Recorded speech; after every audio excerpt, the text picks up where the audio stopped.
My dear friends, dear students, and dear brothers and sisters, once again I welcome to all of you in Dr. Yash Chandra online classes for education. मेरे प्रिय विद्यार्थियों, प्यारे भाई और बहनों, प्यारे साथियों, प्यारे मित्रों, मैं आप सभी लोगों का doctor Yash Chandra online classes for education में बहुत बहुत स्वागत करता हूं। आप सभी लोगों का हार्दिक अभिनंदन है, हार्दिक स्वागत है। मेरे प्रिय विद्यार्थियों, प्यारे भाई और बहनों, प्यारे साथियों, पिछली कुछ कक्षाओं से हम सभी लोगों ने एजुकेशनल साइकोलॉजी के एक इम्पॉर्टेंट टॉपिक को स्टार्ट किया है जिसका नाम है इंटेलिजेंस। और इंटेलिजेंस या बुद्धि के अंतर्गत प्रिय विद्यार्थियों हम सभी लोग इंटेलिजेंस की जो थ्योरी है, जो बुद्धि के सिद्धांत हैं, उसके बारे में चर्चा कर रहे हैं। और उसके बारे में हम सभी लोगों ने बहुत ही विस्तृत रूप से, बहुत ही बृहद रूप से चर्चा किया है। जितने भी एजुकेशनल इंटेलिजेंस के जो थ्योरीज हैं प्रिय विद्यार्थियों, जो बुद्धि के सिद्धांत हैं या इंटेलिजेंस के जितने भी थ्योरीज हैं, उन सभी थ्योरीज को, उन सभी सिद्धांतों को हम सभी लोग दो प्रमुख समूहों में विभाजित कर सकते हैं। जिसमें से एक समूह है जिसको हम लोग बोलते हैं कारकी सिद्धांत या फैक्टोरियल थ्योरीज, और दूसरा समूह है प्रिय विद्यार्थियों प्रोसेस ओरिएंटेड थ्योरीज का, या जिसको हम लोग प्रक्रिया उन्मुखी सिद्धांत कहते हैं। और इस प्रक्रिया उन्मुखी सिद्धांत में प्रिय विद्यार्थियों आप सभी लोगों को याद होगा कि पिछली कक्षा में जो पिछला वीडियोस है जो चैनल पे पड़ा हुआ है प्रिय विद्यार्थियों, उसमें हम सभी लोगों ने प्रोसेस ओरिएंटेड थ्योरीज के अंतर्गत जो पहला सिद्धांत पढ़ा था वो पढ़ा था cognitive development theory of Jean पियाजे। जीन पियाजे का जो संज्ञानात्मक विकास का सिद्धांत है उसके बारे में हम सभी लोगों ने पिछली कक्षा में, पिछले वीडियोज में चर्चा किया है। इससे रिलेटेड वीडियोज को आप प्लेलिस्ट में जाकर के आसानी से देख सकते हैं। प्रिय विद्यार्थियों, उसी सीरीज में आज की क्लास में हम सभी लोग प्रोसेस ओरिएंटेड थ्योरीज के अंतर्गत जो दूसरा प्रमुख सिद्धांत है जिसका नाम है इंफॉर्मेशन प्रोसेसिंग थ्योरी, या इसी को हम लोग ट्राई-आर्किक थ्योरी भी कहते हैं। इसको सूचना संसाधन सिद्धांत या त्रितंत्र सिद्धांत कहा जाता है। इस सिद्धांत की चर्चा करेंगे। तो प्यारे भाई और बहनों, प्रिय विद्यार्थियों, प्रिय साथियों, आज की क्लास बहुत ही महत्वपूर्ण है क्योंकि इसके अंतर्गत हम सभी लोग जो प्रोसेस ओरिएंटेड थ्योरीज है, जो प्रक्रिया उन्मुख सिद्धांत है, उस सिद्धांत के अंतर्गत सूचना संसाधन सिद्धांत या त्रितंत्र सिद्धांत के बारे में चर्चा करेंगे। उसके बारे में हम सभी लोग डिस्कस करेंगे। तो चलिए दोस्तों, आज की क्लास को स्टार्ट किया जाए। आज की क्लास को, आज की कक्षा को स्टार्ट करने के पूर्व मेरे प्रिय विद्यार्थियों, प्यारे भाई बहनों, प्यारे साथियों, आप सभी लोग इस वीडियो को लाइक करिए और इस वीडियो को अधिक से अधिक अपने दोस्तों में, अपने फ्रेंड सर्किल में, अपने सहपाठियों के साथ, अपने मित्रों के साथ शेयर करिए, जिससे कि वे भी इस वीडियो का लाभ उठा सके और उनका भी अध्ययन कार्य सुचारू रूप से आगे बढ़ सके, उनके भी अध्ययन कार्य में किसी भी प्रकार की कोई बाधा न आने पाए। इसके लिए जरूरी है कि आप इस वीडियो को लाइक करिए और इस वीडियो को अधिक से अधिक शेयर करिए। और साथ साथ प्रिय विद्यार्थियों, आप इस वीडियो पे कमेंट्स कर सकते हैं। कमेंट्स के द्वारा जो भी आपका महत्वपूर्ण सुझाव है, वैल्यूएबल इंफॉर्मेशन है, या कोई प्रश्न है या कोई समस्या है, तो उसको भी आप हम तक पहुंचा सकते हैं। हम आपके प्रश्नों का उत्तर देने का प्रयास करेंगे। साथ ही साथ जो भी आपके सुझाव आएंगे उन सुझावों पर अनुपालन करने का भी प्रयास करेंगे, और साथ ही साथ आपकी समस्याओं का समाधान भी करने का हम प्रयास करेंगे। और साथ ही साथ आप सभी प्यारे भाई और बहनों में से, प्रिय विद्यार्थियों में से, प्रिय साथियों में से जिन लोगों ने अभी तक चैनल को सब्सक्राइब नहीं किया है, कृपया आप चैनल को सब्सक्राइब कर लीजिए, जिससे कि आप अपनी आवश्यकता के अनुसार, अपनी कोर्स के अनुसार जो भी रिलेटेड टॉपिक्स को आप पढ़ना चाहें, जिस भी रिलेटेड टॉपिक से आप वीडियो को देखना चाहें, उस रिलेटेड वीडियोज़ को देखने के लिए ज़रूरी है कि आप चैनल को सब्सक्राइब कर लीजिए, जिससे कि आप प्ले लिस्ट में जाकर के अपनी आवश्यकता के अनुसार, सुविधा के अनुसार आप अपने इंटरेस्ट के अनुसार जो है वीडियोज को सेलेक्ट कर सकें, उसको देख सकें, उसको डाउनलोड कर सकें। इसके लिए जरूरी है कि आप चैनल को सब्सक्राइब कर लीजिए। और साथ साथ प्रिय विद्यार्थियों, आप ध्यान से देखिए कि जहां सब्सक्राइब लिखा है उसके बगल में एक बेल का आइकन बना है, घंटी का आकार बना है, ये तो लाल है, रेड है, तो उसको आप प्रेस कर दीजिए। और उसको प्रेस करने पर कुछ विकल्प आएंगे, उन विकल्पों में से आप ऑल के ऑप्शन को चुन लीजिए। इससे यह होगा कि जितने भी नए वीडियोज आपके कोर्स से रिलेटेड आएंगे, उन वीडियोज की सूचना, उन वीडियोज की इंफॉर्मेशंस आपको समय से मिल जाएगा, उसके नोटिफिकेशंस आपको मिल जाएंगे और आपका कोई भी वीडियो मिस नहीं होगा। तो प्यारे भाई बहनों, प्रिय विद्यार्थियों, प्रिय साथियों, आप जल्दी से चैनल को लाइक करिए, वीडियो को लाइक करिए, वीडियो को शेयर करिए, और यदि अभी तक आपने चैनल को सब्सक्राइब नहीं किया है तो आप जल्दी से चैनल को सब्सक्राइब कर लीजिए।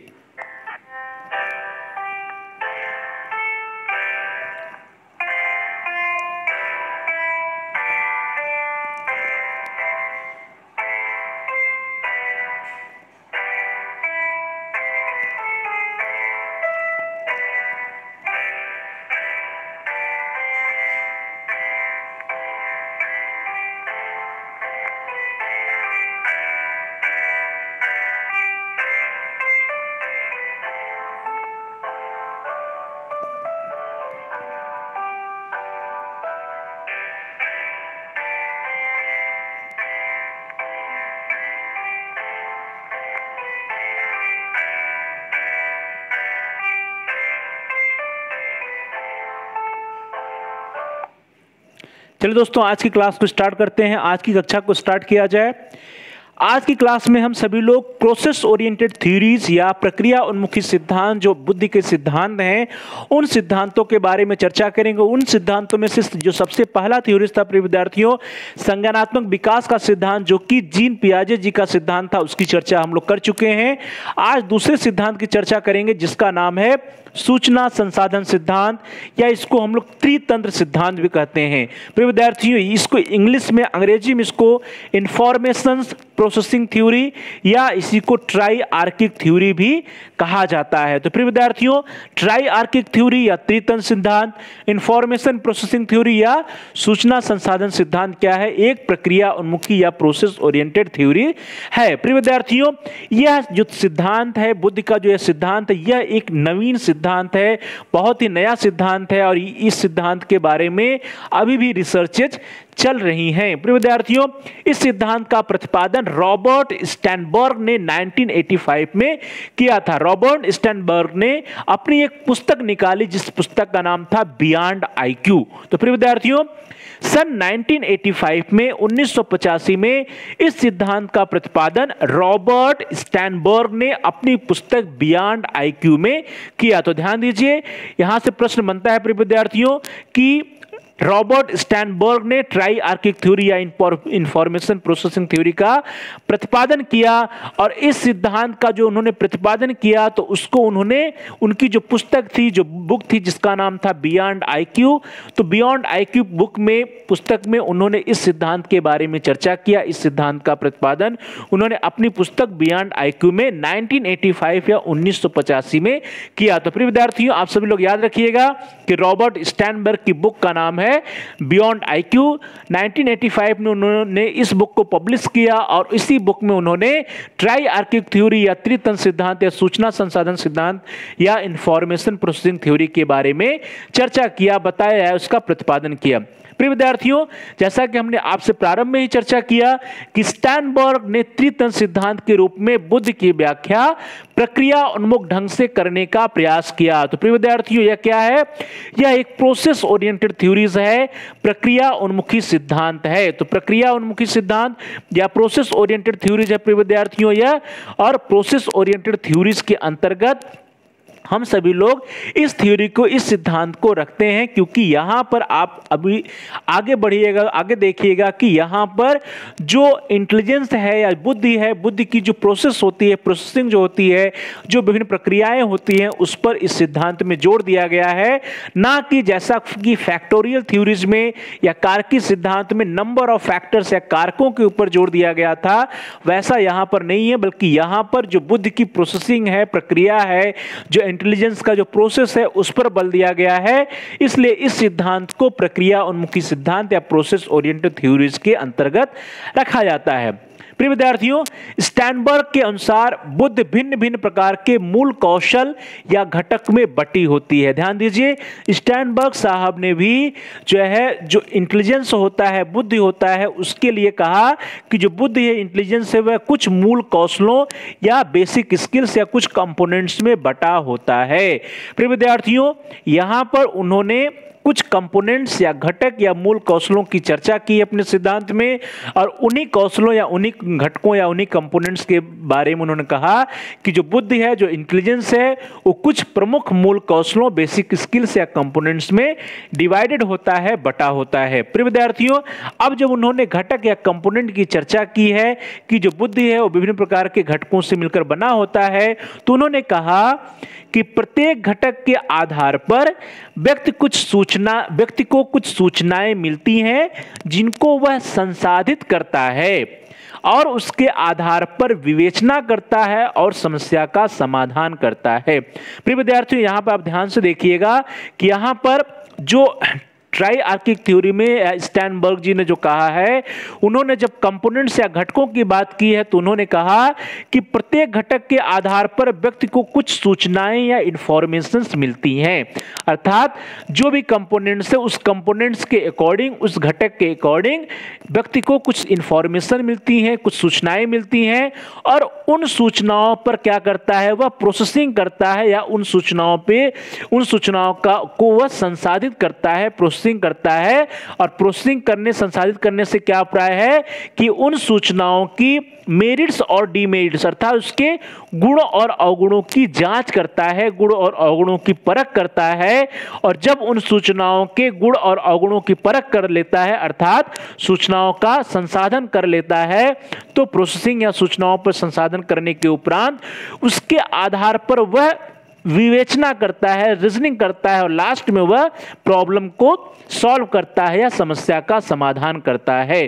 तो प्रिय विद्यार्थियों, इस तरह से जो प्रोसेस ओरिएंटेड थ्योरीज है स्टर्नबर्ग का ट्राई-आर्किक थ्योरी, उसमें स्टर्नबर्ग ने कहा कि जो बुद्धि है वो विभिन्न कौशलों में, विभिन्न मूल कौशलों या बेसिक स्किल्स में या विभिन्न घटकों में डिवाइडेड होती है, बटी होती है, और प्रत्येक घटक में, हर कंपोनेंट्स में जो कुछ सूचनाएं उस व्यक्ति को मिलती हैं, उस सूचनाओं को क्या करता है, वह प्रोसेसिंग करता है।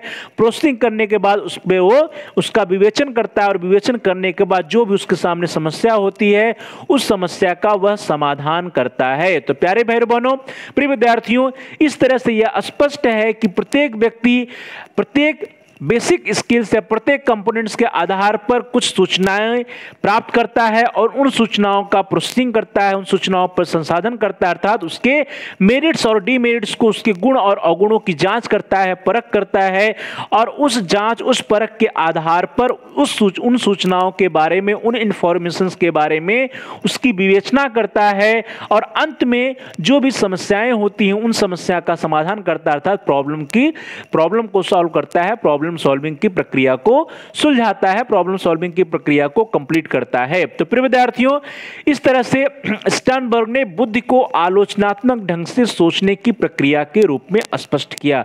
तो ध्यान दीजिए, जो स्टर्नबर्ग का जो थ्योरी है, जो सिद्धांत या स्टर्नबर्ग के अनुसार जो बुद्धि है, जो इंटेलिजेंस है, उसमें उन्होंने कहा कि बुद्धि जो है आलोचनात्मक ढंग से सोचने की प्रक्रिया है। ध्यान दीजिए, बुद्धि को उन्होंने क्या कहा कि बुद्धि या इंटेलिजेंस क्या है, यह आलोचनात्मक ढंग से सोचने की प्रक्रिया है। ध्यान दीजिएगा, आलोचनात्मक ढंग से सोचने की प्रक्रिया के रूप में बुद्धि को उन्होंने परिभाषित करने का प्रयास किया। अर्थात जो क्रिटिकल थिंकिंग की जो प्रोसेस होती है, क्रिटिकल थिंकिंग की जो प्रक्रिया होती है, या क्रिटिकल थिंकिंग करने का जो तरीका होता है, हमारा जो प्रक्रिया होती है, प्रोसेस होता है, उसी क्रिटिकल थिंकिंग या क्रिटिकल इवैल्यूएशन की प्रक्रिया या प्रोसेस को स्टर्नबर्ग साहब ने इंटेलिजेंस या बुद्धि कहा है। तो इस तरह से स्टर्नबर्ग ने बुद्धि को आलोचनात्मक ढंग से सोचने की प्रक्रिया के रूप में स्पष्ट करने का प्रयास किया है।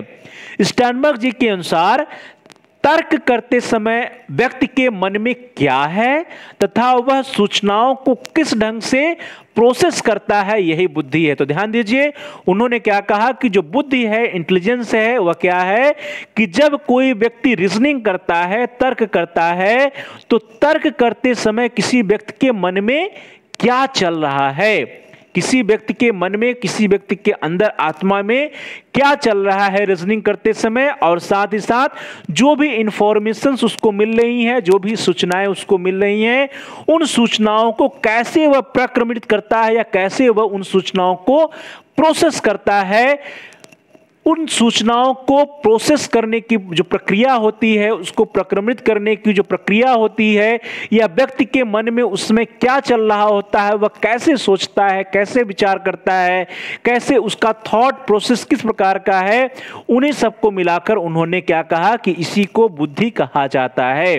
तो प्रिय विद्यार्थियों, इस तरह से स्टर्नबर्ग साहब के अनुसार, स्टर्नबर्ग जी के अनुसार, तर्क करते समय व्यक्ति के मन में क्या है, वह क्या सोचता है, क्या विचार करता है, और साथ ही साथ वह सूचनाओं को किस ढंग से प्रोसेस करता है, वह उसके पास जो भी इंफॉर्मेशंस आती हैं, जो भी सूचनाएं आती हैं, उसको वह कैसे प्रक्रमित करता है, कैसे उस पर प्रोसेसिंग करता है, उस प्रोसेसिंग करने के तरीके को ही स्टर्नबर्ग साहब ने इंटेलिजेंस या बुद्धि कहा है।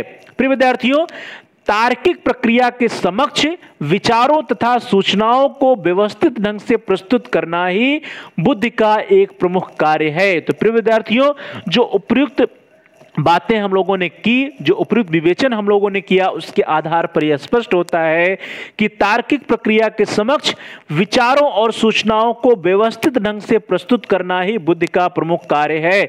अर्थात जिसको हम लोग इंटेलिजेंस कहते हैं, जिसको हम लोग बुद्धि कहते हैं, बुद्धि या इंटेलिजेंस का प्रमुख कार्य क्या है कि जब हम रीजनिंग करें या तार्किक प्रक्रिया के समक्ष विचारों और सूचनाओं को व्यवस्थित ढंग से प्रस्तुत करना। अर्थात जो व्यक्ति जितना ही बुद्धिमान होगा, जो व्यक्ति जितना ही इंटेलिजेंट होगा, उसके जो विचार हैं, उसके पास जो इंफॉर्मेशन हैं, उसके जो नॉलेज हैं, उसके जो उसकी थिंकिंग है, जो उसके थॉट हैं, वो उतने ही व्यवस्थित ढंग से, उतने ही ऑर्गेनाइज्ड मैनर से, उतने ही सिस्टमैटिक वे से प्रस्तुत होते हैं। अर्थात व्यक्ति के पास जो भी अपने थॉट होते हैं, जो भी अपने विचार होते हैं और उसके अंदर जो भी सूचनाएं होती हैं, वो कितना व्यवस्थित ढंग से, सिस्टमैटिक ढंग से प्रस्तुत किया जा रहा है, यह डिपेंड करता है कि व्यक्ति कितना बुद्धिमान है।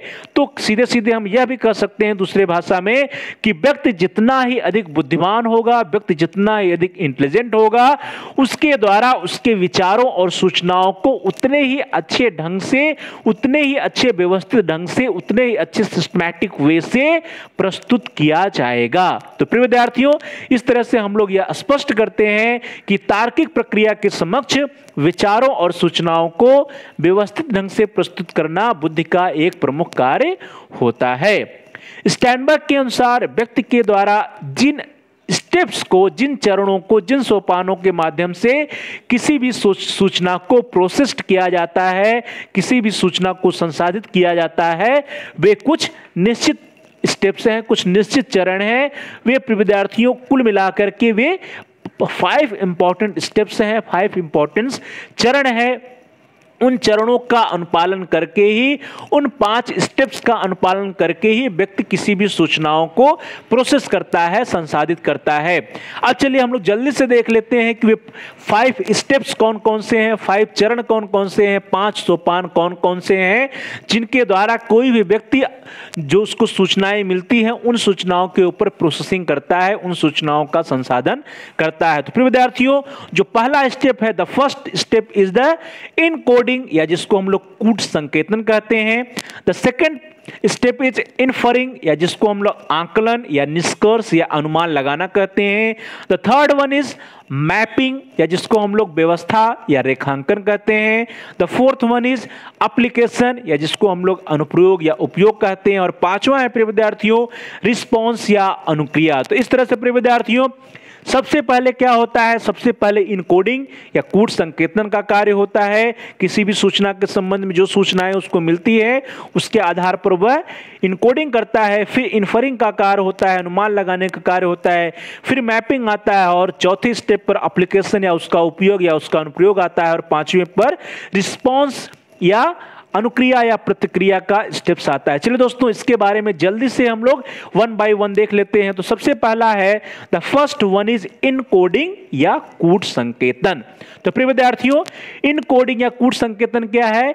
यह प्रथम चरण है, फर्स्ट स्टेप है। और इस स्टेप में व्यक्ति क्या करता है कि जो भी अवेलेबल इंफॉर्मेशन होती हैं, जो भी प्राप्त सूचनाएं होती हैं, उनकी वह पहचान करता है, उनको वह आइडेंटिफाई करता है, उनको वह देखता है। तो प्रिय विद्यार्थियों, जो प्रथम चरण है कूट संकेतन या इनकोडिंग, इस प्रथम चरण में व्यक्ति अपने मस्तिष्क में संगत प्राप्त सूचनाओं की पहचान करता है। तो इस तरह से पहला स्टेप हुआ, वह स्टेप क्या है? इस स्टेप में व्यक्ति रिलेवेंट अवेलेबल इंफॉर्मेशंस को या संगत प्राप्त सूचनाओं को अपने मस्तिष्क के अंदर, अपने ब्रेन में उसकी आइडेंटिफिकेशन करता है, उसकी पहचान करता है। तो फर्स्ट स्टेप हो गया इनकोडिंग या कूट संकेतन। चलो दोस्तों आगे बढ़ते हैं। द सेकेंड स्टेप इज इनफरिंग या अनुमान या निष्कर्ष या आकलन लगाना। तो विद्यार्थियों, जैसा नाम से स्पष्ट है कि प्रथम चरण में जो भी प्राप्त सूचनाएं हैं, जो भी रिलेवेंट अवेलेबल इंफॉर्मेशंस व्यक्ति को मिलता है, उन सूचनाओं के आधार पर व्यक्ति क्या करता है? कुछ निष्कर्ष निकालता है, कुछ अनुमान लगाता है, कुछ आकलन करता है। तो फिर विद्यार्थियों, इस तरह से जो सेकंड स्टेप है, द्वितीय चरण में व्यक्ति प्राप्त सूचनाओं के आधार पर कुछ अनुमान लगाने का कार्य करता है। तो इस तरह से प्रथम स्टेप में वो क्या करता है, सूचनाओं की पहचान करता है, और सेकंड स्टेप में क्या करता है, उस सूचनाओं के आधार पर इन्फरिंग का कार्य करता है, उन सूचनाओं के आधार पर वह अनुमान लगाने का कार्य करता है या कुछ निष्कर्ष निकालने का या कुछ आकलन करने का प्रयास करता है। चलो दोस्तों आगे बढ़ते हैं। अब तीसरा स्टेप आता है, और तीसरा स्टेप बहुत ही महत्वपूर्ण है, जिसका नाम है मैपिंग या व्यवस्था या रेखांकन। तो प्रिय विद्यार्थियों, जो तृतीय चरण है, तृतीय चरण में पूर्व परिस्थितियों तथा वर्तमान परिस्थितियों के बीच व्यक्ति संबंध को जोड़ता है। तो ध्यान से देखिएगा, ध्यान दीजिएगा यहां पे कि जो भी सूचनाएं व्यक्ति को मिलती हैं, जो भी नवीन सूचनाएं मिलती हैं, उन सूचनाओं या उन वर्तमान परिस्थितियों के साथ साथ व्यक्ति के अंदर जो उसकी गत परिस्थितियां होती हैं, जो पूर्व की परिस्थितियां होती हैं, जो पूर्व के अनुभव होते हैं, उन दोनों अनुभवों या उन दोनों परिस्थितियों अर्थात पूर्व की परिस्थितियां और वर्तमान की परिस्थितियों के बीच वह संबंध स्थापित करने का कार्य करता है। अर्थात जो उसके पुराने अनुभव हैं, पुरानी परिस्थितियां हैं, उसके उन पुराने अनुभव, पुरानी परिस्थितियों के अनुसार जो नवीन सूचनाएं मिलती हैं, जो न्यू इन्फॉर्मेशंस हैं या जो नवीन परिस्थितियां हैं, वर्तमान परिस्थितियां हैं, दोनों को वह लिंक करने का प्रयास करता है, दोनों के बीच में संबंध स्थापित करने का प्रयास करता है। तो प्रिय विद्यार्थियों, इस तरह से जो मैपिंग या व्यवस्था या रेखांकन का चरण है, इस चरण में यह तृतीय चरण है, और इस चरण में पूर्व परिस्थितियों या गत परिस्थितियों तथा वर्तमान परिस्थिति के बीच व्यक्ति संबंध जोड़ता है। चलो दोस्तों अब आगे बढ़ते हैं। इतना करने के बाद चतुर्थ चरण आता है, फोर्थ स्टेप आता है, और फोर्थ स्टेप है एप्लीकेशन या अनुप्रयोग या उपयोग का। तो प्रिय विद्यार्थियों, अब यहां पे जो तृतीय चरण में संबंध स्थापित किया गया है पूर्व परिस्थिति और वर्तमान परिस्थिति के बीच में, इन अनुमानित संबंधों का उपयोग या अनुप्रयोग जो है चौथे स्टेप में किया जाता है। तो प्रिय विद्यार्थियों, जो चतुर्थ चरण है, चतुर्थ चरण में व्यक्ति अनुमानित संबंध का वास्तविक उपयोग करता है। तो ध्यान दीजिए, जो भी अनुमानित संबंध है यहां पे तृतीय चरण में, उन अनुमानित संबंध का वास्तविक उपयोग चौथे चरण में किया जाता है, जिसको हम लोग एप्लीकेशन का नाम देते हैं, जिसको हम लोग अनुप्रयोग या उपयोग का नाम देते हैं। और प्रिय विद्यार्थियों, इसके उपरांत हमारा अंतिम चरण आता है, लास्ट स्टेप आता है, जिस स्टेप को हम सभी लोग रिस्पॉन्स कहते हैं, अनुक्रिया कहते हैं, या इसको हम लोग प्रतिक्रिया भी कह सकते हैं। तो प्रिय विद्यार्थियों, इस अंतिम चरण में व्यक्ति क्या करता है कि उसके पास जो भी इंफॉर्मेशन आई, जो नवीन सूचनाएं आती हैं, उन नवीन सूचनाओं के आधार पर उनको संसाधित करता है, प्रोसेसिंग करता है, और जो वर्तमान परिस्थितियां हैं, जो उसकी गत परिस्थितियां, उन सभी के बीच में जो संबंध स्थापित करता है, उनका उपयोग करता है। इन सभी प्रक्रियाओं को करने के उपरांत अंत में रिजल्ट का या परिणाम का चरण आता है, और परिणाम या रिजल्ट या रिस्पॉन्स या अनुक्रिया के चरण में व्यक्ति क्या करता है कि जो भी समस्याएं होती हैं, उन समस्याओं का वह सर्वोत्तम संभावित समाधान प्रदान करने का प्रयास करता है। तो प्रिय विद्यार्थियों, इस तरह से जो पांचवा स्टेप है रिस्पॉन्स या अनुक्रिया का, यह अंतिम चरण है, और इस अंतिम चरण में व्यक्ति समस्या का सर्वोत्तम संभावित समाधान ढूंढता है। तो ध्यान दीजिएगा, समस्या का सर्वोत्तम संभावित समाधान ढूंढने की प्रक्रिया क्या है, रिस्पॉन्स या अनुक्रिया की प्रक्रिया होती है, और यह अंतिम स्टेप है, अंतिम चरण है। और इन पांचों स्टेप्स का प्रयोग करके व्यक्ति क्या करता है, किसी भी सूचना का संसाधन करता है, प्रोसेसिंग करता है। तो प्रिय विद्यार्थियों, इस तरह से पहला स्टेप हुआ इनकोडिंग का, दूसरा हुआ इन्फरिंग का, तीसरा हुआ मैपिंग का, चौथा हुआ एप्लीकेशन का, और पांचवा स्टेप हुआ रिस्पॉन्स का। और इन पांचों चरणों का प्रयोग करके व्यक्ति सूचनाओं का संसाधन या सूचनाओं की प्रोसेसिंग करता है। चलो दोस्तों आगे बढ़ते हैं। स्टैनबर्ग ने सूचनाओं को संसाधित करने की प्रक्रिया को स्पष्ट करने के लिए 3 उप सिद्धांतों या सब थ्योरीज को प्रस्तुत किया है, जिसे बुद्धि का त्रितन सिद्धांत या ट्राइआर्किक थ्योरी कहा जाता है। प्रिय विद्यार्थियों, यहां पर आपने देखा कि इस सिद्धांत में इस बात पे चर्चा की जा रही थी कि जो भी इंफॉर्मेशंस आती हैं, उन इंफॉर्मेशंस की प्रोसेसिंग होती है, उन इंफॉर्मेशन या सूचनाओं का संसाधन किया जाता है। तो इसलिए इस सिद्धांत को क्या कहते हैं हम लोग, सूचना संसाधन सिद्धांत इसका हम लोगों ने नाम दिया, या इंफॉर्मेशन प्रोसेसिंग थ्योरी इसका नाम दिया गया। प्रिय विद्यार्थियों, अब देखिए कि यहाँ पर जो यह सूचना संसाधन करने का सिद्धांत है या सूचनाओं को प्रोसेसिंग करने की जो प्रक्रिया है, इस प्रक्रिया के संबंध में स्टर्नबर्ग साहब ने 3 सब थ्योरीज दी हैं, 3 उप सिद्धांत उन्होंने बतलाए हैं, और इन्हीं 3 उप सिद्धांतों के आधार पर इसे बुद्धि का त्रितंत्र सिद्धांत या ट्राई-आर्किक थ्योरी नाम दिया जाता है। तो यहां पर यह स्पष्ट हुआ कि इस सिद्धांत को ट्राई-आर्किक थ्योरी या त्रितंत्र सिद्धांत क्यों कहा जाता है? क्योंकि स्टर्नबर्ग साहब ने बुद्धि को या सूचनाओं को संसाधित करने की प्रक्रिया को 3 उप सिद्धांतों के द्वारा स्पष्ट करने का प्रयास किया है, और इन्हीं 3 उप सिद्धांतों या सब थ्योरीज के आधार पर इस सिद्धांत को त्रितंत्र सिद्धांत या ट्राई-आर्किक थ्योरी कहा जाता है। प्रिय विद्यार्थियों, अब ये जो तीनों उप सिद्धांत हैं वे कुछ इस प्रकार हैं। द फर्स्ट वन इज, पहला उप सिद्धांत है दैट इज कॉन्टेक्सचुअल सब थ्योरी या संदर्भात्मक उप सिद्धांत। जो दूसरा है प्रिय विद्यार्थियों, द सेकेंड वन इज एक्सपेरियंशियल सब थ्योरी या अनुभवजन्य उप सिद्धांत, और अंतिम में जो तीसरा है प्रिय विद्यार्थियों वह है कंपोनेंट सब थ्योरी या घटक उप सिद्धांत। तो ध्यान दीजिएगा प्रिय विद्यार्थियों, ये 3 उप सिद्धांत हैं जिसका नाम है संदर्भात्मक उप सिद्धांत या कॉन्टेक्सचुअल सब थ्योरी, दूसरा है अनुभवजन्य उप सिद्धांत या एक्सपीरियंशियल सब थ्योरी, और तीसरा है घटक उप सिद्धांत या कंपोनेंट सब थ्योरी। इन्हीं तीनों उप सिद्धांतों के आधार पर इस सिद्धांत का नाम क्या पड़ा? ट्राई-आर्किक थ्योरी या बुद्धि का त्रितंत्र सिद्धांत इसे कहा जाता है। चलिए दोस्तों, अब हम सभी लोग क्या करेंगे कि इन तीनों उप सिद्धांतों को बारी बारी से इनके बारे में चर्चा करेंगे, और सबसे पहले हम लोग स्टार्ट करते हैं कॉन्टेक्सचुअल सब थ्योरी या संदर्भात्मक उप सिद्धांत से। तो प्रिय विद्यार्थियों, सबसे पहले जो संदर्भात्मक उप सिद्धांत या कॉन्टेक्सचुअल सब थ्योरी है, इस उप सिद्धांत के अनुसार व्यक्ति अपने वातावरण के साथ अनुकूलतम समायोजन के लिए स्वयं को इस प्रकार से तैयार करता है कि उसके पास उपलब्ध सूचनाओं व संसाधनों तथा व्यक्ति की क्षमताओं का सर्वाधिक उत्तम ढंग से उपयोग या प्रयोग कर सके। तो ध्यान दीजिए प्रिय विद्यार्थियों, यह जो आपका प्रथम उप सिद्धांत है, जो पहला सब थ्योरी है जिसका नाम संदर्भात्मक उप सिद्धांत है, यहां पे ध्यान देने वाली बात है कि इस उप सिद्धांत के अनुसार व्यक्ति क्या है, अपने वातावरण के साथ अनुकूलतम समायोजन दैट इज ऑप्टिमम एडाप्टेशन या अनुकूलतम समायोजन के लिए स्वयं को इस प्रकार तैयार करता है कि उसके पास उपलब्ध सूचनाओं व संसाधनों तथा व्यक्ति की क्षमताओं का सर्वाधिक उत्तम ढंग से प्रयोग किया जा सके।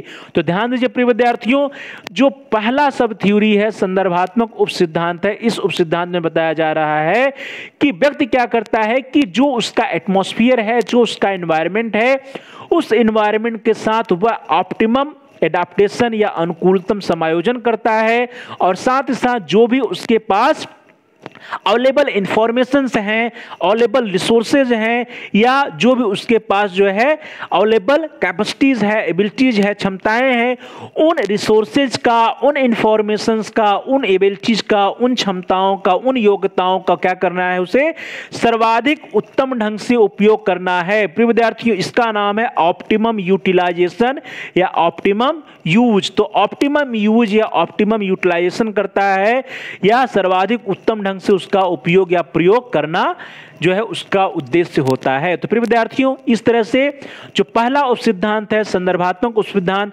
इस उप सिद्धांत के अनुसार जो इंडिविजुअल है, व्यक्ति है, प्राणी है, वह अपने वातावरण के साथ अनुकूलतम समायोजन के लिए स्वयं को इस प्रकार से तैयार करता है कि उसके पास जो कुछ भी अवेलेबल इंफॉर्मेशंस हैं, जो भी उपलब्ध सूचनाएं हैं, जो भी अवेलेबल रिसोर्सेज हैं या संसाधन हैं, तथा उसके पास जो भी क्षमताएं हैं, उन क्षमताओं का, उन सूचनाओं का, उन संसाधनों का सर्वाधिक उत्तम ढंग से उपयोग किया जा सके, उपयोग हो सके। प्रिय विद्यार्थियों, यह उप सिद्धांत इस बात पर जोर देता है कि व्यक्ति अपने वातावरण को किस ढंग से अपने अनुकूल बनाकर अपनी अभियोग्यताओं का सर्वोत्तम प्रकार से उपयोग करता है। ध्यान दीजिए प्रिय विद्यार्थियों, जो भी व्यक्ति के पास जो भी उसका वातावरण है, जो भी एनवायरनमेंट है, उस एनवायरनमेंट को अपने अनुकूल बनाना है, अर्थात उस एनवायरनमेंट के साथ, उस वातावरण के साथ एडाप्टेशन करना है, अनुकूलन करना है, या उस एनवायरनमेंट, उस वातावरण को अपने अनुकूल बनाना है, या खुद को उस इन्वायरमेंट के अनुकूल ढाल लेना है, जिसको हम लोग अनुकूलन कहते हैं। और इन सब को करने के पश्चात क्या करना है कि जो भी व्यक्ति की योग्यताएं हैं, उन योग्यताओं, उन क्षमताओं, उन रिसोर्सेज, उन संसाधनों का सर्वोत्तम प्रकार से उपयोग करना ही इस उपसिद्धांत का उद्देश्य होता है। तो प्रिय विद्यार्थियों, इस तरह से यह उपसिद्धांत इस बात पर जोर देता है कि व्यक्ति अपने वातावरण को किस ढंग से अपने अनुकूल बनाकर अपनी अभियोग्यताओं का सर्वोत्तम प्रकार से उपयोग करता है।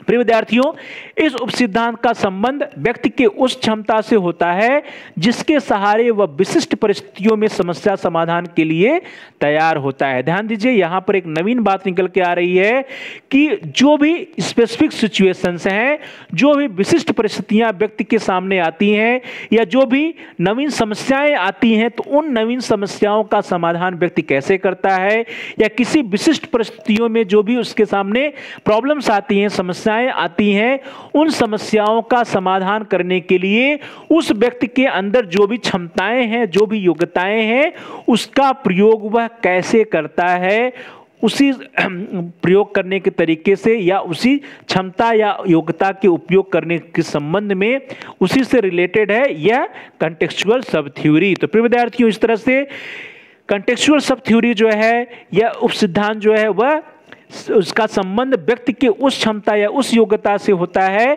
जिसके सहारे कोई भी व्यक्ति विशिष्ट परिस्थितियों में समस्या समाधान करने के लिए खुद को तैयार करता है, खुद तैयार होता है। प्रिय विद्यार्थियों, इस उपसिद्धांत में उन मानसिक क्रियाओं की व्याख्या नहीं की जाती है जिसे समस्या समाधान के लिए सामान्यतः आवश्यक माना जाता है। ध्यान दीजिए प्रिय विद्यार्थियों, यहां पे क्या कहा जा रहा है कि इस उपसिद्धांत में उन मानसिक प्रक्रियाओं की व्याख्या नहीं की जाती है जिससे समस्या समाधान के लिए सामान्यतः आवश्यक माना जाता है। अर्थात जो यूजुअली या सामान्यतः आवश्यक माने जाने वाली प्रक्रियाएं हैं, उन प्रक्रियाओं को छोड़ करके जो कुछ नवीन प्रक्रियाएं होती हैं, कुछ नए ढंग से जब समस्या को समाधान करने के बारे में, या कुछ नवीन योग्यताएं, नवीन क्षमताएं जो होती हैं, उन्हीं नवीन योग्यताओं, नवीन क्षमताओं या नवीन प्रक्रियाओं की व्याख्या इस उपसिद्धांत में या कॉन्टेक्सचुअल सब थ्योरी में की जाती है, न कि उन प्रक्रिया की जो कि सामान्यतः आवश्यक माना जाता है या जनरली जो यूज्ड होता है, उस प्रोसेस को छोड़ करके स्पेसिफिक सिचुएशन में स्पेसिफिक प्रोसेस क्या है, स्पेसिफिक एबिलिटी क्या है, उस स्पेसिफिक या विशिष्ट योग्यता, विशिष्ट क्षमता, कौन सी विशिष्ट प्रक्रिया का यूज किया जा रहा है, उन क्रियाओं से संबंधित होता है यह उपसिद्धांत। चलिए दोस्तों, आगे बढ़ते हैं। प्रासंगिक अनुभवों से प्राप्त इस उपसिद्धांत में निहित मानसिक योग्यता को संदर्भात्मक बुद्धि भी कहा जाता है और इसे प्रसंगात्मक बुद्धि भी कहते हैं। तो प्रिय विद्यार्थियों, इस तरह से जो कॉन्टेक्सचुअल सब थ्योरी है, इसमें जो प्रासंगिक अनुभवों से प्राप्त उपसिद्धांत में जो निहित मानसिक योग्यताएं होती हैं, उन मानसिक योग्यताओं को हम क्या कहते हैं, कॉन्टेक्सचुअल इंटेलिजेंस या संदर्भात्मक बुद्धि कहते हैं। तो प्रिय विद्यार्थियों, इस तरह से एक नवीन प्रकार की बुद्धि निकल के आई, क्या है उसका नाम, कॉन्टेक्सचुअल इंटेलिजेंस या संदर्भात्मक बुद्धि है, और इसी संदर्भात्मक बुद्धि को प्रसंगात्मक बुद्धि भी कहा जाता है। और यह कौन सी बुद्धि है, प्रासंगिक अनुभवों से प्राप्त इस उपसिद्धांत में निहित मानसिक योग्यता को संदर्भात्मक बुद्धि कहा जाता है। प्रिय विद्यार्थियों, इस तरह से जो कॉन्टेक्सचुअल सब थ्योरी है, कॉन्टेक्सचुअल सब थ्योरी या संदर्भात्मक उपसिद्धांत के अंतर्गत जिन मानसिक प्रक्रियाओं की व्याख्या की जा रही है, जिन योग्यताओं की, जिन क्षमताओं की व्याख्या की जा रही है, उन योग्यताओं, उन क्षमता या उन मानसिक प्रक्रियाओं को कॉन्टेक्सचुअल इंटेलिजेंस या संदर्भात्मक बुद्धि या प्रसंगात्मक बुद्धि कहा जाता है। चलो दोस्तों, अब हम सभी लोग आगे बढ़ते हैं और अब हम लोग जो है, जो सेकंड सब थ्योरी है उसकी चर्चा करेंगे। और सेकंड सब थ्योरी है प्रिय विद्यार्थियों, एक्सपीरियंशियल सब थ्योरी या अनुभवजन्य उपसिद्धांत। तो प्रिय विद्यार्थियों, यह दूसरा उपसिद्धांत है ट्राइआर्किक थ्योरी का, जिसका नाम है एक्सपीरियंशियल सब थ्योरी या अनुभवजन्य उपसिद्धांत। तो प्रिय विद्यार्थियों, इस उपसिद्धांत का संबंध व्यक्ति तथा उसके बाह्य वातावरण से होता है। तो ध्यान दीजिएगा, जो अनुभवजन्य या एक्सपीरियंशियल सब थ्योरी है, इस उपसिद्धांत का या इस सब थ्योरी का जो संबंध है वह व्यक्ति तथा उसके एक्सटर्नल एनवायरनमेंट या एक्सटर्नल वर्ल्ड से होता है। तो प्रिय विद्यार्थियों, इस तरह से अनुभवजन्य उपसिद्धांत का संबंध व्यक्ति और व्यक्ति का जो बाह्य वातावरण होता है, जो उसका एक्सटर्नल वर्ल्ड होता है या उसका एक्सटर्नल एनवायरनमेंट होता है, उससे यह संबंधित होता है। यह उपसिद्धांत वस्तुतः अनुभवों से प्राप्त व्यावहारिक ज्ञान से संबंध रखता है। तो ध्यान दीजिए प्रिय विद्यार्थियों कि यह जो उपसिद्धांत है, यह उपसिद्धांत जो है अनुभवजन्य उपसिद्धांत या एक्सपीरियंशियल सब थ्योरी जो है, यह अनुभवों से प्राप्त व्यावहारिक ज्ञान या प्रैक्टिकल विजडम से संबंध रखता है। तो ध्यान दीजिएगा प्रिय विद्यार्थियों, प्रैक्टिकल विजडम या व्यवहारिक ज्ञान से संबंध अनुभवजन्य उपसिद्धांत का होता है। नाम से ही क्लियर है, एक्सपीरियंस या अनुभव। तो एक्सपीरियंस या अनुभवजन्य उपसिद्धांत का जो संबंध है वह प्रैक्टिकल नॉलेज से, प्रैक्टिकल विजडम से, प्रैक्टिकल इंटेलिजेंस से या व्यवहारिक ज्ञान से होता है। प्रिय विद्यार्थियों, इस तरह की बुद्धि में बदलते पर्यावरण या बदलते कंटेक्स्ट, बदलते संदर्भ के साथ अनुकूलन करने की क्षमता जुड़ी होती है तथा साथ ही साथ इसमें परिस्थिति को इस तरह से परिवर्तित करने की क्षमता भी सम्मिलित होती है कि व्यक्ति उससे अधिक लाभ उठा सके। तो ध्यान दीजिएगा प्रिय विद्यार्थियों कि जो हमारा दूसरा उपसिद्धांत है, जिसको हम लोग एक्सपीरियंशियल सब थ्योरी या अनुभवजन्य सिद्धांत कहते हैं, इस सिद्धांत या इस उपसिद्धांत के अंतर्गत इस तरह की बुद्धि में बदलते पर्यावरण या बदलते संदर्भ के साथ अनुकूलन करने की क्षमता जुड़ी होती है। तो ध्यान दीजिएगा प्रिय विद्यार्थियों, जो हमारा चेंजिंग एनवायरनमेंट है, चेंजिंग कंटेक्स्ट है, उस चेंजिंग एनवायरनमेंट, उस चेंजिंग कंटेक्स्ट के साथ एडाप्टेशन करने की क्षमता, अनुकूलन करने की जो क्षमता है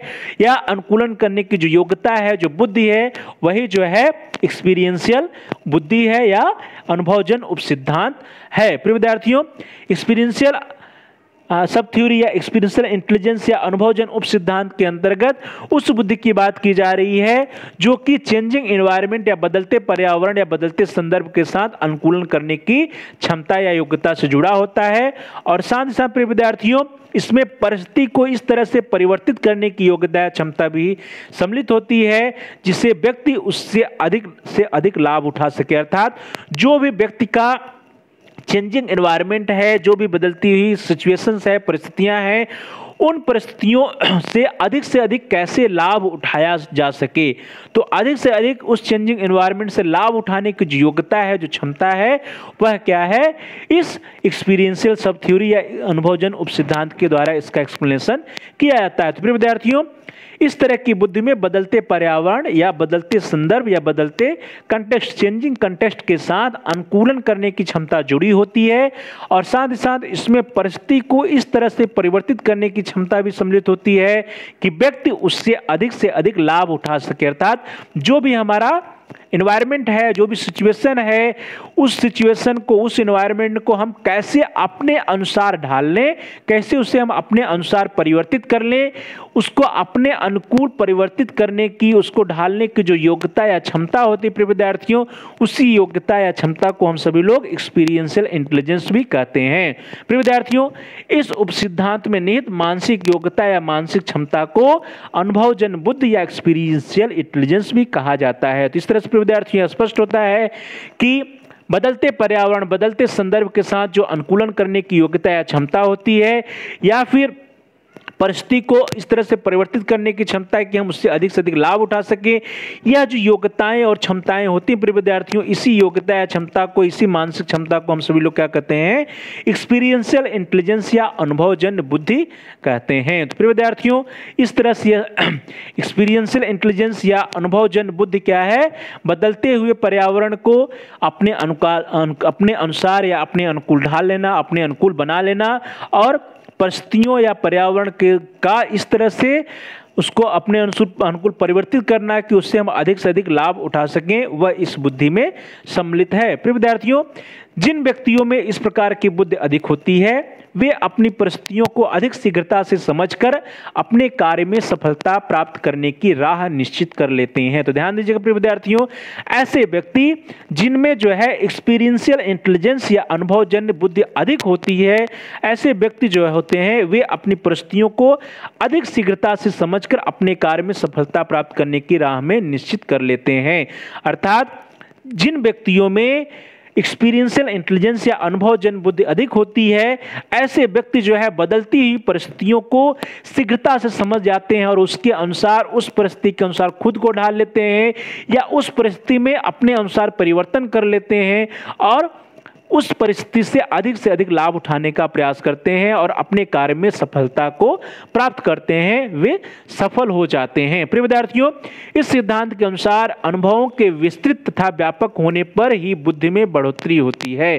ध्यान दीजिएगा प्रिय विद्यार्थियों, इस सिद्धांत का नाम ही है एक्सपीरियंशियल इंटेलिजेंस या एक्सपीरियंशियल सब थ्योरी। और तो इससे स्पष्ट है कि जैसे जैसे व्यक्ति का अनुभव या एक्सपीरियंस बढ़ता है, जैसे जैसे अनुभव में विस्तृतता आती है, व्यापकता आती है, उसी तरह से इस प्रकार की बुद्धि जो है व्यापक होती रहती है। अर्थात अनुभवों के विस्तृत तथा व्यापक होने पर ही बुद्धि में बढ़ोतरी होती है। तो प्रिय विद्यार्थी, इस तरह से हम लोग कहते भी हैं कि जो व्यक्ति, जिसका जितना ही अधिक अनुभव होता है, जिसका जितना ही अधिक एक्सपीरियंस होता है, वह व्यक्ति उस क्षेत्र में उतना ही अधिक बुद्धिमान कहलाता है। तो प्रिय विद्यार्थियों, प्यारे भाई बहनों, प्यारे साथियों, इस तरह से एक्सपीरियंशियल सब थ्योरी या अनुभवजन्य उपसिद्धांत के अनुसार अनुभवों के विस्तृत तथा व्यापक होने पर बुद्धि में बढ़ोतरी होती है और इस प्रकार की बुद्धि को हम लोग एक्सपीरियंशियल इंटेलिजेंस या अनुभवजन्य बुद्धि का नाम देते हैं। चलो दोस्तों, आगे बढ़ते हैं। अब हम सभी लोग चर्चा करेंगे जो ट्राइआर्किक थ्योरी का जो तीसरा उपसिद्धांत है प्रिय विद्यार्थियों, वह भी बहुत ही महत्वपूर्ण उपसिद्धांत है, जिसका नाम है कंपोनेंट सब थ्योरी या घटक उपसिद्धांत। और घटक उपसिद्धांत के अनुसार व्यक्ति में बुद्धि का विश्लेषणात्मक तथा आलोचनात्मक ढंग से चिंतन करने की क्षमताएं हैं, जिसे घटकी बुद्धि कहते हैं। तो ध्यान दीजिएगा प्रिय विद्यार्थियों, जो घटकी बुद्धि है, इस बुद्धि के अनुसार इस बुद्धि में विश्लेषणात्मक तथा आलोचनात्मक ढंग से चिंतन करने की योग्यता या क्षमता होती है। तो प्रिय विद्यार्थियों, एनालिटिकल ढंग से या क्रिटिसिज्म या एनालिसिस करने की, आलोचना करने की, क्रिटिसाइज करने की, एनालिसिस करने की जो क्षमता होती है, जो योग्यता होती है प्रिय विद्यार्थियों, या एनालिटिकल थिंकिंग करने की, क्रिटिकल थिंकिंग करने की जो योग्यता या क्षमता होती है, उसी योग्यता या क्षमता को हम सभी लोग क्या नाम दे रहे हैं?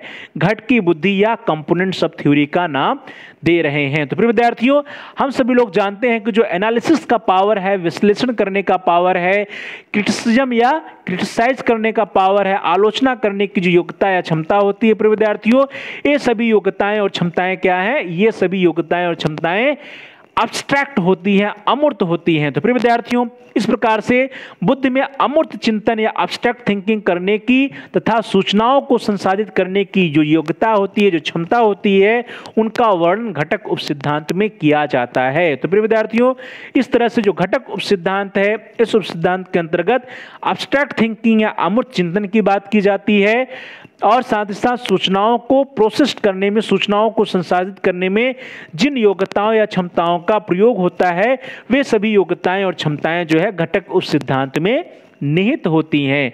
प्रिय विद्यार्थियों, जिन व्यक्तियों में घटक उपसिद्धांत या घटकी बुद्धि अधिक होती है, वे विश्लेषणात्मक तथा आलोचनात्मक ढंग से सोचने में निपुण होते हैं।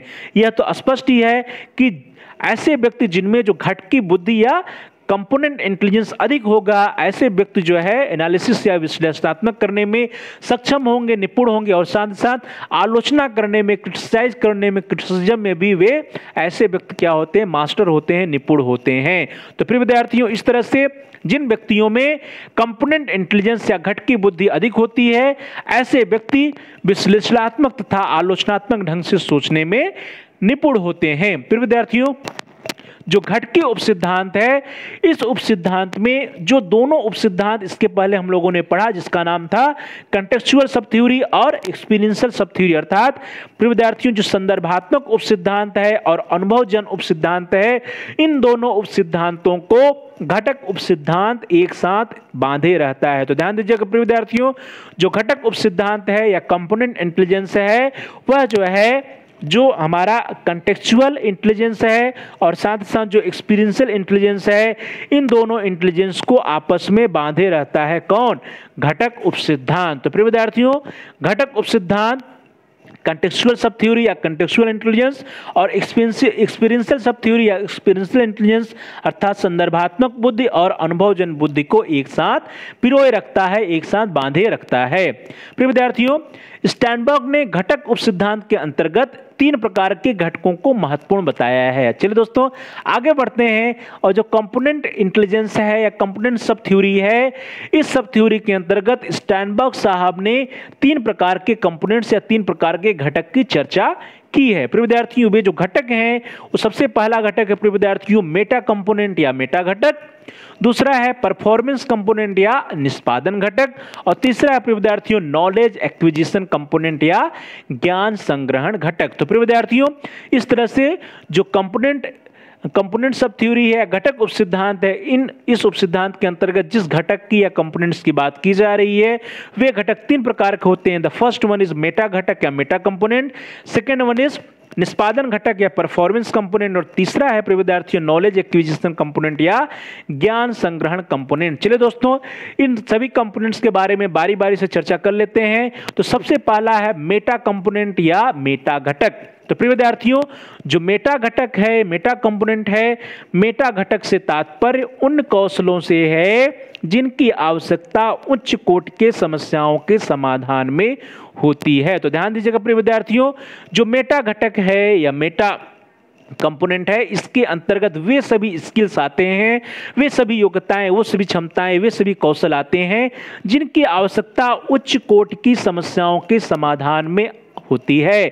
तो प्रिय विद्यार्थियों, हम सभी लोग जानते हैं कि उच्च कोटि की समस्याएं कौन सी होती हैं?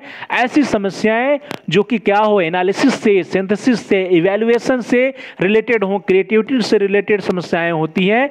ऐसी समस्याओं के समाधान में जिन कौशलों का, जिन योग्यताओं का प्रयोग होता है, जिन क्षमताओं का प्रयोग होता है, ऐसे कौशलों, ऐसे स्किल्स, ऐसे एबिलिटी, ऐसे क्षमता, योग्यता को मेटा घटक के अंतर्गत रखा जाता है। प्रिय विद्यार्थियों, जो मेटा घटक है जिसको स्टैनबर्ग का, ये मेटा घटक स्टैनबर्ग का जो स्पीयरमैन का हम लोगों ने प्रिय विद्यार्थियों जो 2 फैक्टर थ्योरी पढ़ा था, जिसमें हम लोगों ने जी फैक्टर और यस फैक्टर की चर्चा की थी। तो जो जी फैक्टर या सामान्य कारक स्पीयरमैन ने जिससे बताया था, जिसको उन्होंने कहा था कि यह एक ऐसा कारक या एक ऐसा बुद्धि है जिसकी आवश्यकता सभी प्रकार के कार्यों को करने में होती है। तो जो स्पीयरमैन का प्रिय विद्यार्थियों जी कारक या सामान्य कारक था, उसी के समान स्टैनबर्ग का मेटा घटक होता है। तो प्रिय विद्यार्थियों ध्यान दीजिएगा कि स्टैनबर्ग का जो मेटा घटक है वह स्पीयरमैन के जी कारक या सामान्य कारक के समतुल्य स्वीकार किया गया है। तो प्रिय विद्यार्थियों, यहां से प्रश्न अक्सर पूछा जाता है कि स्टैनबर्ग का जो मेटा घटक है वह स्पीयरमैन के किस कारक के समान या समतुल्य है? तो स्पीयरमैन के जी कारक या सामान्य कारक के समतुल्य स्टैनबर्ग का मेटा घटक होता है। प्रिय विद्यार्थियों, मेटा घटक से अभिप्राय उन उच्च स्तरीय प्रक्रियाओं से है जिससे व्यक्ति किसी कार्य को करने में, योजना बनाने में, उसे कार्य रूप देने में या मॉनिटर करने में या परीक्षण करने से संबंधित अंतिम निर्णय लेने में उपयोग करता है। तो प्रिय विद्यार्थियों ध्यान दीजिएगा कि जो मेटा कंपोनेंट या मेटा घटक है, इसका अभिप्राय उन उच्च स्तरीय या हायर लेवल के प्रोसेस से होता है जिसका उपयोग कहां होता है? जिसका उपयोग सुपरविजन में होता है, पर्यवेक्षण करने में होता है, किसी प्रक्रिया को मॉनिटर करने में होता है, या किसी किसी योजना को बनाने में, प्लानिंग को बनाने में, किसी कार्य को करने में या किसी योजना को कार्य रूप देने में जिन हायर लेवल के प्रोसेस का प्रयोग होता है प्रिय विद्यार्थियों, उन उच्च स्तरीय प्रक्रियाओं से अभिप्राय मेटा कंपोनेंट या मेटा घटक का होता है। तो प्रिय विद्यार्थियों, इस तरह से मेटा घटक से अभिप्राय उन उच्च स्तरीय प्रक्रियाओं से है जिससे व्यक्ति किसी कार्य को करने में या योजना बनाने में या उसे कार्य रूप देने में या मॉनिटर करने में या परीक्षण करने से संबंधित अंतिम निर्णय लेने में उपयोग करता है। चलो दोस्तों आगे बढ़ते हैं। अब हम सभी लोग चर्चा करेंगे जो सेकंड कंपोनेंट है। सेकंड कंपोनेंट का नाम है प्रिय विद्यार्थियों निष्पादन घटक या परफॉर्मेंस कंपोनेंट। तो प्रिय विद्यार्थियों, परफॉर्मेंस कंपोनेंट या निष्पादन घटक की अब हम लोग चर्चा करेंगे। तो निष्पादन घटक से तात्पर्य उन प्रक्रियाओं से है जिसे किसी कार्य जैसे प्रत्यक्षण, संप्रत्यय पहचान आदि को करने में उपयोग किया जाता है। तो प्रिय विद्यार्थियों ध्यान दीजिएगा, नाम ही है इसका परफॉर्मेंस या निष्पादन। तो जो निष्पादन घटक है प्रिय विद्यार्थियों, निष्पादन घटक के अंतर्गत ऐसी प्रोसेस आती हैं, ऐसी प्रक्रियाएं आती हैं जो किसी कार्य को जिसे किसी कार्य जैसे प्रत्यक्षण करने अर्थात पैसिव करने या किसी कंसेप्ट को आइडेंटिफाई आदि को करने में उपयोग किया जाता है। तो प्रिय विद्यार्थियों, जो परफॉर्मेंस घटक है या जो निष्पादन कारक है, इसको हम लोग क्रियात्मक घटक भी कह सकते हैं। और इस घटक के अंतर्गत वे सभी कंपोनेंट्स, वे सभी प्रक्रियाएं आती हैं जिनका संबंध कौशल में या निर्णय लेने में या योजनाओं को निर्माण आदि करने में होता है। तो प्रिय विद्यार्थियों, इस तरह से निष्पादन घटक से तात्पर्य उन प्रक्रियाओं से है जिससे किसी कार्य को करने में उपयोग किया जाता है। जैसे कार्य हो गया कंसेप्ट आइडेंटिफिकेशन, या प्रत्यक्षण का कार्य हो गया प्रिय विद्यार्थियों, या योजना बनाने का कार्य हो गया, डिसीजन लेने का कार्य हो गया। तो इन सभी कार्यों को करने में जिन प्रक्रियाओं का प्रयोग किया जाता है, उन प्रक्रियाओं को हम सभी लोग परफॉर्मेंस कंपोनेंट या निष्पादन घटक कहते हैं। प्रिय विद्यार्थियों, निष्पादन घटक से अभिप्राय उन प्रक्रियाओं से होता है जिनका उपयोग व्यक्ति किसी कार्य को निष्पादन करने के लिए करता है। तो यहां देखिए प्रिय विद्यार्थियों, एकदम स्पष्ट है कि किसी कार्य को करने में जिन भी प्रक्रियाओं का हम उपयोग करते हैं, जिन भी प्रोसेस का हम यूज करते हैं, उन सभी प्रक्रियाओं को, उन प्रोसेस को हम लोग क्या कहते हैं, निष्पादन घटक या परफॉर्मेंस कंपोनेंट कहते हैं। तो प्रिय विद्यार्थियों, इस तरह से यह स्पष्ट है कि निष्पादन घटक से अभिप्राय उन प्रक्रियाओं से है, उन प्रोसेस से है जिनका प्रयोग हम किसी कार्य को करने के लिए करते हैं, या किसी कार्य के निष्पादन में जिन प्रक्रियाओं का, जिन प्रोसेस का उपयोग किया जाता है, उस प्रोसेस को निष्पादन घटक कहा जाता है। प्रिय विद्यार्थियों, जो निष्पादन घटक है, यह घटक व्यक्ति को अपनी गत अनुभूति के आधार पर क्रिया करने में सहायक होता है। यहां पर ध्यान दीजिएगा प्रिय विद्यार्थियों कि जो पास्ट एक्सपीरियंसेस हैं, उन पास्ट एक्सपीरियंसेस का प्रिय विद्यार्थियों जो गत अनुभूति है या पास्ट एक्सपीरियंसेस है, उसके आधार पर क्रिया करने में निष्पादन घटक जो है सहायक होता है। तो प्रिय विद्यार्थियों, जो परफॉर्मेंस कंपोनेंट है या निष्पादन घटक है, वह व्यक्ति की जो अपनी गत अनुभूतियां होती हैं, पास्ट एक्सपीरियंसेस होता है, उसके आधार पर क्रिया करने में सहायक होता है। तो प्रिय विद्यार्थियों, निष्पादन घटक व्यक्ति को अपनी गत अनुभूति या पास्ट एक्सपीरियंसेस, जो पूर्व की अनुभूतियां होती हैं, जो पूर्व के अनुभव होते हैं, उसके आधार पर क्रिया करने में सहायक होता है। चलो दोस्तों, आगे बढ़ते हैं।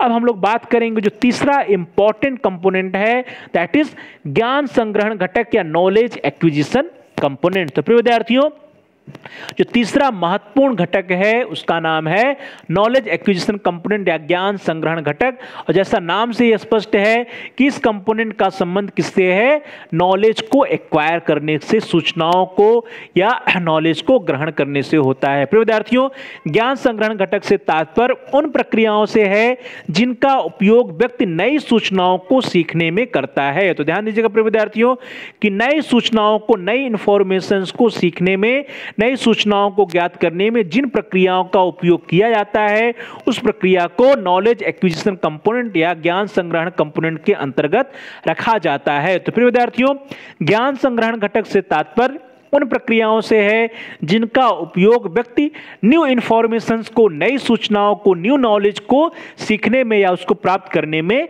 करता है। जैसे प्रिय विद्यार्थियों, जब व्यक्ति पुराने विचारों को नए एवं मौलिक तरीके से संगठित करने का प्रयास करता है, तो वहां पर व्यक्ति जो है नॉलेज एक्विजिशन या ज्ञान संग्रहण घटक का प्रयोग करता है। यहां पर एक उदाहरण दिया गया आप सभी लोगों के लिए कि जो भी हमारे पुराने ओल्ड विचार हैं, पुराने विचार हैं प्रिय विद्यार्थियों, उन पुराने विचारों को जब हम नए और मौलिक तरीके से संगठित करने का प्रयास करते हैं, तो जब पुराने विचारों को नए तरीके से, मौलिक तरीके से संगठित करने का प्रयास करते हैं, तो वहां पर हम जिन प्रक्रियाओं के द्वारा इस नई सूचना को या नई इंफॉर्मेशंस को या मौलिक इंफॉर्मेशंस को, नए इंफॉर्मेशंस को या नए तरीकों को सीखते हैं, नए तरीकों को या नई सूचनाओं को ग्रहण करते हैं, उन सभी प्रक्रियाओं को इस घटक के अंतर्गत रखा गया है जिसका नाम है नॉलेज एक्विजिशन कंपोनेंट। तो प्रिय विद्यार्थियों, इस तरह से स्पष्ट है कि ज्ञान संग्रहण घटक से तात्पर्य उन प्रक्रियाओं से है जिनका उपयोग व्यक्ति नई सूचनाओं को, नई इंफॉर्मेशन को प्राप्त करने के लिए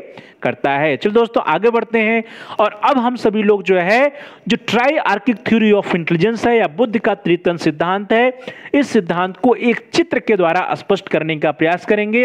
और प्यारे भाई और बहनों, प्रिय विद्यार्थियों, प्रिय साथियों, हमने आपको पहले भी बताया है कि जब किसी चित्र के द्वारा हम जो है किसी सिद्धांत को स्पष्ट करने का प्रयास करते हैं तो हमारा जो हमारा आंसर होता है, जो हमारा उत्तर होता है, वो बहुत ही इफेक्टिव हो जाता है और हम एग्जाम में अच्छा नंबर प्राप्त कर सकते हैं। तो चलिए दोस्तों, तो इस तरह से जो सबसे पहला हम लोगों ने सब थ्योरी पढ़ा, वो सब थ्योरी था कॉन्टेक्सचुअल सब थ्योरी। तो उसको हम लोग इस तरह से दिखा सकते हैं।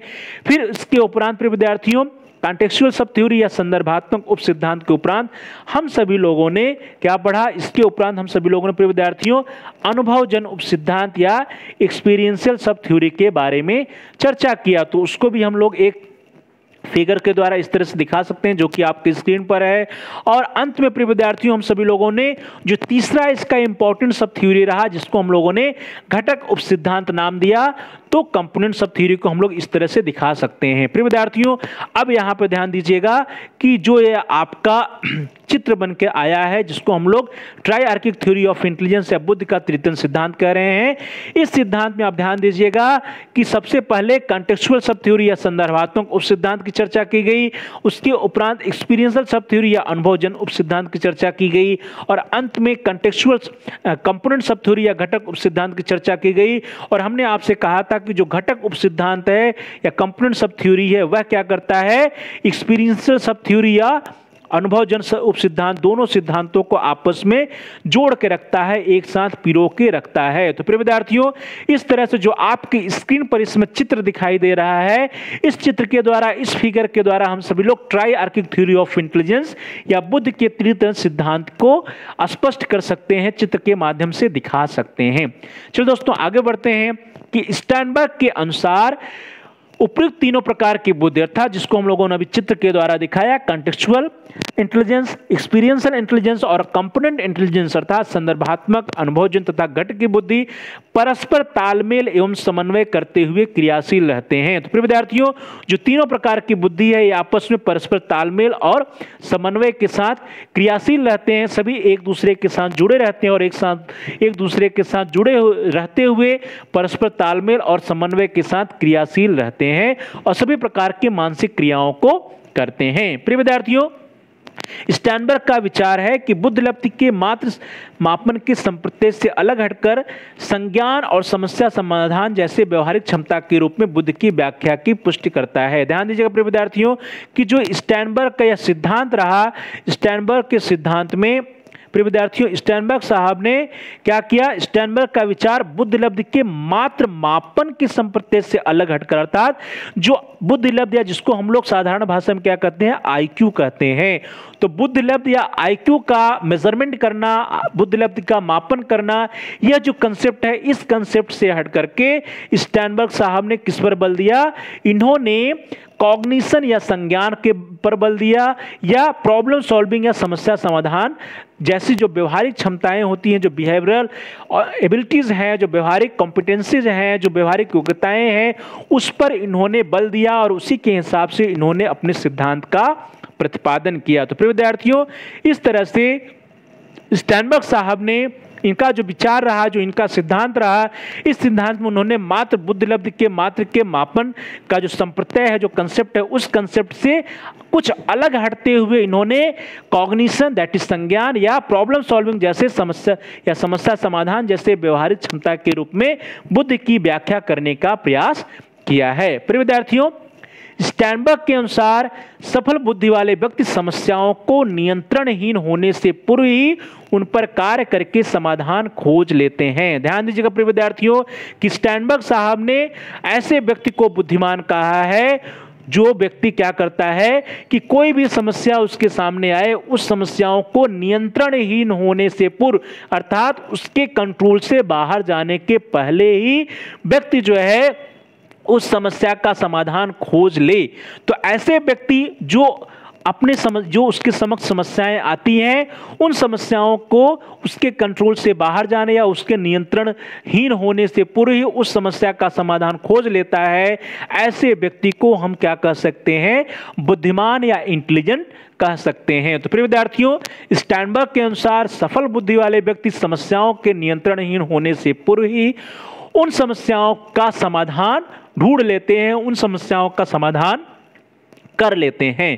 प्रिय विद्यार्थियों, यद्यपि स्टैनबर्ग ने बुद्धि के संप्रत्यय को कॉग्निशन तथा प्रॉब्लम सॉल्विंग दैट इज संज्ञान तथा समस्या समाधान जैसी व्यवहारिक क्षमता के रूप में एक नूतन ढंग से स्पष्ट करने का प्रयास किया है, फिर भी स्टैनबर्ग का जो ट्राइआर्किक थ्योरी है वह अभी प्रारंभिक दौर में है। तो ध्यान दीजिएगा, यह सिद्धांत जो है स्टैनबर्ग का, यह अभी इनिशियल स्टेज में है, अभी आरंभिक दौर में है। और जैसा कि हमने आपको प्रारंभ में ही बताया था कि जो स्टैनबर्ग का सिद्धांत है, इस सिद्धांत पे अभी रिसर्च चल रही है, अभी शोध चल रहा है। तो इस तरह से अभी इस सिद्धांत के बारे में पूरी तरह से जो है इसके बारे में क्रिटिसिज्म करना, इसकी आलोचना करना संभव नहीं है, क्योंकि इसके अभी जो रिजल्ट हैं, जो रिसर्चेज हो रही हैं, उन रिसर्चेज की रिजल्ट आने बाकी हैं। प्रिय विद्यार्थियों, स्टैनबर्ग द्वारा प्रतिपादित सूचना संसाधन सिद्धांत बुद्ध के सिद्धांतों में अपेक्षाकृत एक अभिनव सिद्धांत है। अर्थात यह सिद्धांत क्या है, एक अभिनव सिद्धांत है, एक नवीन सिद्धांत है, एक नया सिद्धांत, एक नोबेल सिद्धांत है, और इस सिद्धांत के संबंध में अभी भी रिसर्चेज जारी हैं। तो प्रिय विद्यार्थियों, इस सिद्धांत पर शोध प्रयास जारी है और इसके अनेक पक्षों का स्पष्टीकरण होना अभी भी अपेक्षित है। तो ध्यान दीजिएगा कि जो यह स्टैनबर्ग साहब का इंफॉर्मेशन प्रोसेसिंग थ्योरी है, जिसको हम लोग ट्राइआर्किक थ्योरी भी कह रहे हैं, यह क्या है, एक अपेक्षाकृत एक नवीन सिद्धांत है, अभिनव सिद्धांत है, और इस सिद्धांत के संबंध में अभी भी रिसर्चेज या शोध प्रयास जारी हैं।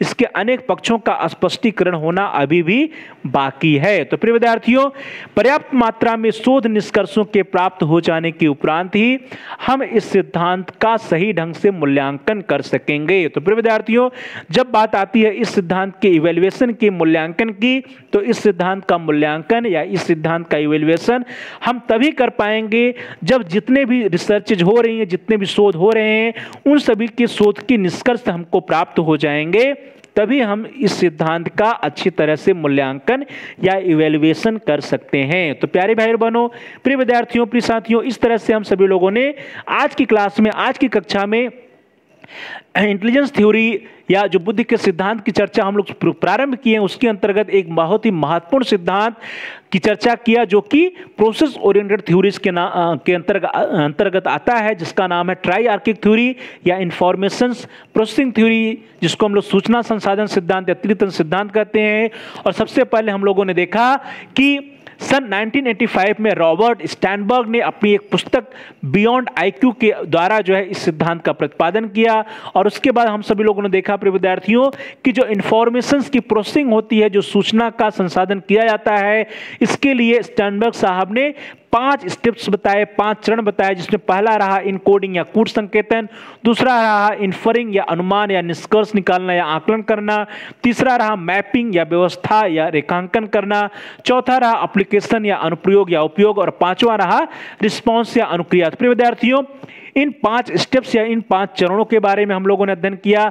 और उसके उपरांत हम लोगों ने देखा कि स्टैनबर्ग साहब ने जो उन्होंने सिद्धांत दिया, उस सिद्धांत में उन्होंने 3 उप सिद्धांत की चर्चा की है, जिसके नाम पर इस सिद्धांत को ट्राइआर्किक थ्योरी या त्रितंत्र सिद्धांत कहा जाता है। और वे जो तीन तंत्र थे या 3 प्रकार की जो बुद्धि है या 3 उप सिद्धांत है प्रिय विद्यार्थियों, उसमें सबसे पहले हम लोगों ने संदर्भात्मक उप सिद्धांत या कंटेक्चुअल सब थ्योरी के बारे में पढ़ा, फिर हम लोगों ने अनुभवजन उप सिद्धांत या एक्सपीरियंशियल सब थ्योरी के बारे में पढ़ा, और अंत में हम सभी लोगों ने कंपोनेंट सब थ्योरी या घटक उप सिद्धांत की चर्चा की। और प्रिय विद्यार्थियों, घटक उप सिद्धांत में हम लोगों ने यह चर्चा किया कि जो घटक उप सिद्धांत है, यह जो है संदर्भात्मक उप सिद्धांत और अनुभवजन उप सिद्धांत, अर्थात जो संदर्भात्मक बुद्धि होती है और जो अनुभवजन बुद्धि होती है, इन दोनों प्रकार की बुद्धि को घटक बुद्धि जो है एक साथ पिरो कर रखता है, एक साथ बांध कर रखता है, और ये तीनों बुद्धि जो है एक साथ आपस में तालमेल मिला करके किसी भी सूचना का संसाधन करती हैं। प्रिय विद्यार्थियों, जो कंपोनेंट सब थ्योरी था, इसमें हम सभी लोगों ने 3 प्रकार की कंपोनेंट कंपोनेंट्स की चर्चा की, जिसमें पहला था मेटा कंपोनेंट या मेटा घटक, दूसरा था परफॉर्मेंस कंपोनेंट या निष्पादन घटक, और तीसरा था प्रिय विद्यार्थियों नॉलेज एक्विजिशन कंपोनेंट या ज्ञान संग्रहण घटक। तो प्रिय विद्यार्थियों इस तरह से 3 प्रकार के घटकों की चर्चा की, और उसके उपरांत हम सभी लोगों ने बुद्ध का जो त्रितंत्र सिद्धांत है, ट्राइआर्किक थ्योरी ऑफ इंटेलिजेंस है, उस पर आधारित एक चित्र बनाने का प्रयास किया। चित्र के द्वारा हम लोगों ने स्पष्ट करने का प्रयास किया, और अंत में हम सभी लोगों ने देखा कि जो स्टर्नबर्ग साहब का जो सिद्धांत है वह एक अभिनव सिद्धांत है, एक नवीन सिद्धांत है, और इस सिद्धांत पर अभी भी रिसर्च चल रही है, अभी भी शोध प्रयास जारी है। और जब सभी प्रकार के शोधों के रिजल्ट्स आ जाएंगे, निष्कर्ष आ जाएंगे, उसके उपरांत ही हम सभी लोग इस सिद्धांत का अच्छी तरह से मूल्यांकन या इवैल्यूएशन कर सकते हैं। तो प्यारे भाई बहनों, प्रिय विद्यार्थियों, प्रिय साथियों, thanks for watching, thanks to all of you. Please like, share and comment on the video. प्रिय विद्यार्थियों, आप इस वीडियो को लाइक करिए और इस वीडियो को अधिक से अधिक अपने दोस्तों में, अपने फ्रेंड सर्किल में, अपने मित्रों के साथ शेयर करिए, जिससे कि वे भी इस वीडियो का लाभ उठा सकें। और साथ साथ प्रिय विद्यार्थियों, आप इस वीडियो पे कमेंट्स करिए। कमेंट्स के द्वारा यदि आपका कोई महत्वपूर्ण सुझाव है या कोई प्रश्न है या कोई समस्या है तो आप उसको हम तक पहुंचाइए। हम आपके प्रश्नों का उत्तर देने का प्रयास करेंगे और आपकी समस्याओं का भी समाधान करने का प्रयास करेंगे। साथ ही साथ जो भी आपके वैल्यूएबल सजेशंस आएंगे, महत्वपूर्ण सुझाव आएंगे, उन सुझावों पर अनुपालन करने का भी प्रयास करेंगे। तो प्रिय विद्यार्थियों, please like, comment and share on the video, also subscribe the channel. आप सभी लोगों में से जिन लोगों ने अभी तक चैनल को सब्सक्राइब नहीं किया है, कृपया आप चैनल को सब्सक्राइब कर लीजिए, जिससे कि आप अपने कोर्स से रिलेटेड जितने भी एजुकेशनल वीडियोज हमारे चैनल पर पड़े हैं उसको आप प्ले लिस्ट में जाकर के आसानी से देख पाएं, अपनी आवश्यकता के अनुसार, अपने इंटरेस्ट के अनुसार वीडियोज को सिलेक्ट करके देख पाएं, उसको डाउनलोड कर पाएं, उसको सर्च कर पाएं। इसके लिए जरूरी है कि आप हमारे चैनल को सब्सक्राइब कर लीजिए। और साथ साथ प्रिय विद्यार्थियों, आप ध्यान से देखिए कि जहां पर सब्सक्राइब लिखा है उसके बगल में एक बेल का आइकन, एक घंटी का आकार है, उस बेल के आइकन को आप प्रेस करिए। उसको प्रेस करने पर कुछ विकल्प आएंगे, उन विकल्पों में से आप ऑल के ऑप्शन को सिलेक्ट कर लीजिए। इससे यह होगा कि आपके कोर्स से रिलेटेड जितने भी नए वीडियोज आएंगे उसकी सूचना, उसके इंफॉर्मेशंस आपको समय से मिल जाएंगे, उसके नोटिफिकेशंस आपको मिल जाएंगे और आपका कोई भी वीडियो मिस नहीं होगा। तो प्यारे भाई बहनों, प्रिय विद्यार्थियों, please like, comment and share on the video, also subscribe the channel and press the bell icon. आप सभी लोगों का बहुत बहुत धन्यवाद। Thanks for watching, thanks to all of you. Please like, comment and share on the video, also subscribe the channel and press the bell icon all.